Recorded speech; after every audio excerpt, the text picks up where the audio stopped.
Cerita diawali dengan memperlihatkan seekor binatang tak dikenal berlari ketakutan di tengah hutan, seperti sedang menghindari mara bahaya yang mengejarnya. Keesokan hari, awak media menyiarkan berita mengenai munculnya hantu durian di kebun durian milik Tok Dalang.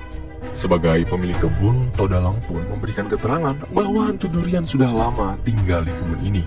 Setiap kali musim durian datang, hantu durian pun akan bergentayangan. Bukti perkataan Tok Dalang mengenai hantu durian diperkuat dengan adanya kulit durian yang dipotong secara rapi, serta jejak kaki yang tidak nampak seperti hewan ataupun manusia. Namun, reporter yang mewawancarai Tok Dalang menganggap jika kemungkinan besarnya hantu durian hanyalah akal-akalan manusia yang ingin mencuri durian. Kebetulan, berita tersebut ditonton oleh Badrul, cucunya Tok Dalang, dan temannya yang bernama Lim. Mereka berdua pun berinisiatif akan mengunjungi rumah Tok Dalang di kampung durian runtuh. Hitung-hitung ya sekalian pulang kampung. Akan tetapi naasnya bis yang mereka kendarai mengalami pecah ban dan terpaksa membuat Badrul bersama Lim melanjutkan pulang kampungnya dengan berjalan kaki. Beruntung di tengah perjalanan mereka berdua ditolong oleh dua orang tak dikenal bernama Sing dan Pak Mail yang kebetulan juga akan pergi ke kampung durian runtuh. Dalam perjalanan, Pak Mail menunjuk sebuah rumah anggar dan menceritakan perihal hantu durian yang saat ini tengah viral ada di sana. Ia memperingatkan Badrul dan Lim untuk tidak pergi ke rumah tersebut jika masih sayang dengan nyawa mereka. Jadi kamu jangan sekali-sekali pergi sana. Sementara di kampung durian runtuh, muncul dua bocah gundul yang udah pasti kita kenal lagi asing ngerecokin percakapan orang tua yang tengah sibuk membicarakan masalah hantu durian. Kemudian di tengah pembicaraan ini, Badrul dan Lim pun tiba menanyakan alamat rumah Tok Dalang. Karena Ipin dan Upin dari tadi ngerecokin doang, Angkal Mutu lalu meminta tolong kepada mereka berdua untuk mengantar Badrul dan Lim sampai ke sana. Assalamualaikum. Untuk mengenang masa-masa saat dulu Badrul masih kecil, Tok Dalang menyarankan dia dan Lim keliling kampung menggunakan dua motor yang sudah disiapkan. Badrul yang melihat jika motor Lim lebih kinclong daripada dirinya pun mengajak Lim untuk adu kecepatan.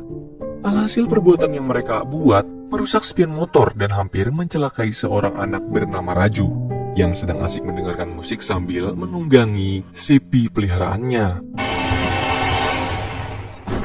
Raju yang tidak terima dengan ulah Lim karena merusak radionya mulai menangis dan berteriak sekeras mungkin untuk mendapatkan gantinya dari Lim. Oleh karena itu, Badrul pun berjanji akan memberikan radio baru kepada Raju besok di rumah Tok Dalang.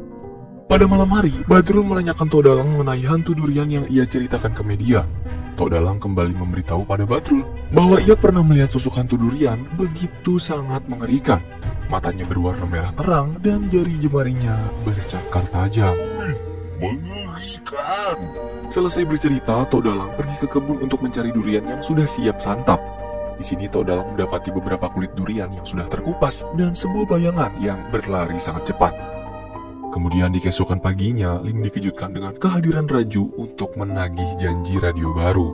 Tidak lama kemudian, Tok Dalang pulang dari kebun. Ia membawa satu buah durian hanya untuk dirinya dan menyuruh Badrul dan Lim pergi mengambil sendiri jika mereka mau. Kebetulan Raju yang sudah ada di sana dimintai tolong buat mengantar mereka berdua mengendarai sapi peliharaannya.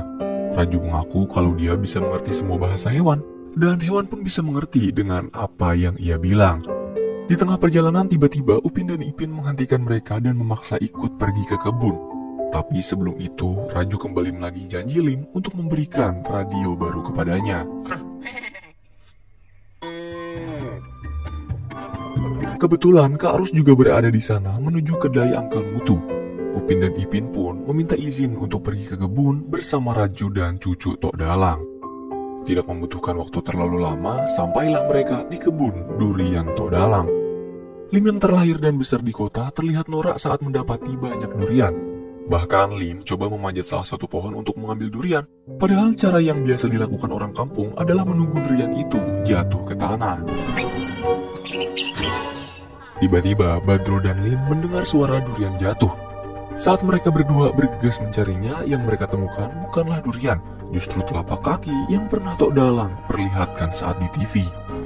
Pada waktu yang bersamaan, Upin, Ipin, dan Raju mendapati seekor hewan di awal film tengah membawa satu buah durian. Di sisi lain, Badrul dan Lim yang mengikuti jejak tersebut sampai bertemu dengan Kak Ros yang rupanya sudah mengikuti mereka sedari awal. Kak Ros merasa panik setelah mendapati adik-adiknya tidak ada di gubuk. Untungnya mereka bertiga sempat mendengar suara tawa Upin dan Ipin, kemudian berlari mencari mengikuti suaranya.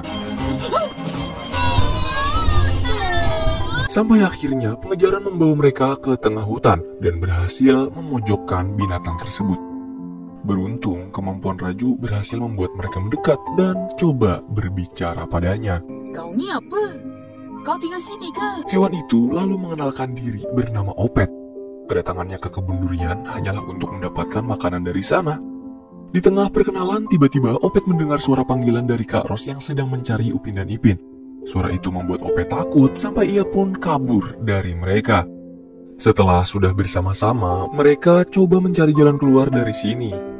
Nah, si Badrul dengan so taunya memimpin untuk mencari jalan, tetapi justru membuat yang lain jadi lebih tersesat di dalam hutan sampai malam hari. Tok Dalang, Opah, dan Angkel Mutu yang khawatir dengan keadaan cucu-cucu mereka berencana akan mencari ke kebun durian setelah maghrib nanti. Di sisi lain, Upin Ipin dan kawan-kawan terpaksa membuat api unggun di tengah hutan dan menunggu sampai pagi untuk kembali mencari jalan keluar. Sebab perjalanan yang panjang tadi siang membuat perut Lim sakit. Lalu, ia mengajak Badrul untuk menemaninya buang air besar.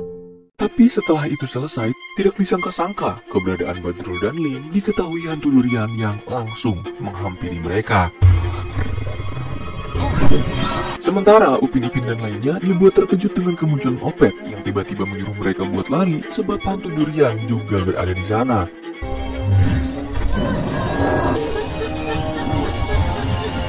Upin Ipin dan kawan-kawan berhasil selamat sampai akhirnya mereka tiba di sebuah goa.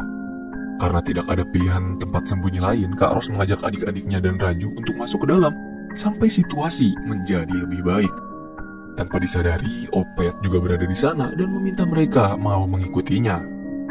Di sisi lain, Opa, Tok Dalang, dan Angkel Mutu tiba di kebun duren, lalu mendapati beberapa mainan milik Upin Ipin yang tertinggal dan mengira kalau hantu duren sudah menangkap mereka. Ahtong juga rupa-rupanya sedang mencari musang di kebun durian Tok Dalang. Dengan tegas, Ahtong meyakini mereka kalau tidak ada yang namanya hantu durian. Kalau memang ada, akan kutembak kepalanya. Sementara Upin Ipin yang sedang mencari jalan keluar dari dalam goa harus berhadapan dengan makhluk lain berupa ular raksasa. Beruntungnya, Opet berhasil menemukan jalan kecil yang bisa membuat mereka selamat. Tapi ini semua tidaklah bertahan lama. Setelah berhadapan dengan ular, muncul makhluk besar lain yang nampak seperti lintah.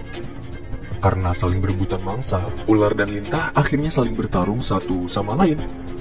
Upin Ipin dan kawan-kawan pun memanfaatkan kesempatan itu untuk bisa keluar dari dalam goa. Kemudian setibanya di luar, mereka dikejutkan dengan suasana yang tidak pernah dilihat sebelumnya. Ternyata goa ini merupakan jalan portal tempat Opet datang. Opet menceritakan kalau dia dan ibunya tinggal di tempat lain. Saat Opet mengajar kupu-kupu, tanpa sengaja Opet masuk ke dalam gua dan mempertemukannya dengan hantu durian. Melihat anak-anaknya dalam bahaya, ibu Opet coba buat melindunginya. Akan tetapi hal tersebut justru membuatnya tertangkap. Kini Opet ingin meminta tolong pada Raju, Upin Ipin, dan Kak Ros untuk menolong ibunya dari hantu durian. Yang sekarang bisa kita simpulkan bahwa hantu durian hanyalah seseorang yang sedang mengenakan kostum, seperti yang dibilang oleh reporter sebelumnya. Tempat Upin Ipin berada saat ini bersebelahan dengan rumah yang ditunjuk oleh Badrul saat diberi tumpangan oleh Pak Mail Dancing. Kesana jugalah Badrul dan Lim diseret paksa oleh hantu durian.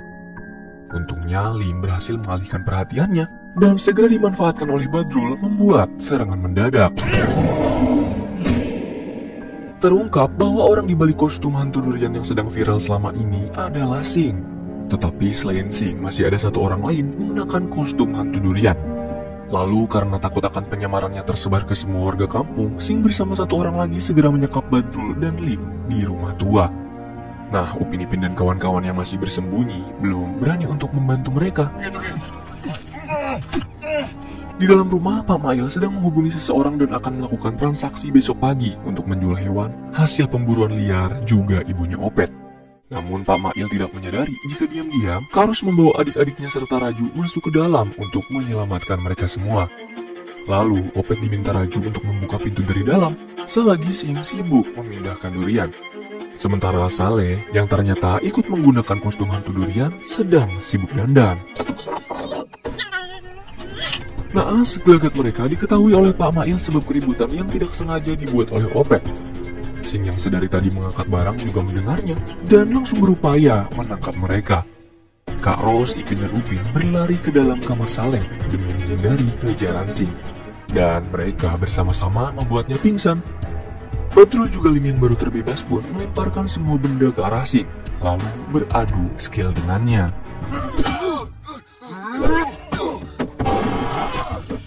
Di sisi lain, Raju dan Opet masih disibukkan oleh Pak Mail yang menggunakan senapan biusnya. Ia terus menembak mereka sampai peluru biusnya habis.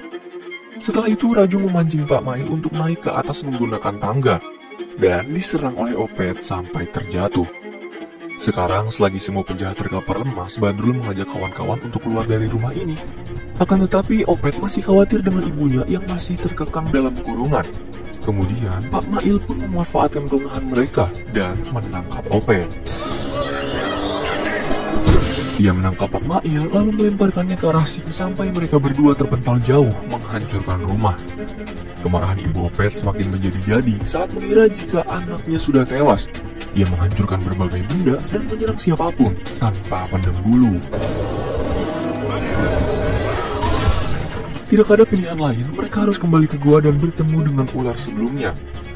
Sing dan Pak Mail yang sangat ketakutan tidak menyadari kalau mereka berlari masuk ke dalam portal tempat asal Opet dan ibunya.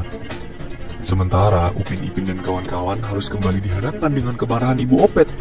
Beruntungnya Opet berhasil sadar dan menghampiri ibu lalu memberitahu kalau mereka adalah teman-temannya Opet.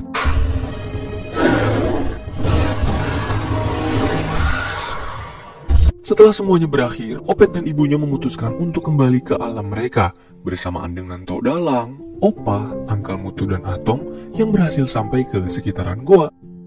Sebelum berpisah, Opet memberikan pelukan terakhirnya pada Raju. Pertemuan pertama dan singkat ini akan selalu membekas dalam benak mereka karena setiap pertemuan pasti ada perpisahan. Namun tak akan ada perpisahan jika kita tetap mengingat dirinya. Pastikan nanti kita akan bertemu lagi. Jika pertemuan pertama ini sudah bisa menumbuhkan rasa penasaran, aku yakin pertemuan kedua pasti menumbuhkan rasa rindu, dan pertemuan selanjutnya akan meninggalkan rasa candu. Sedap.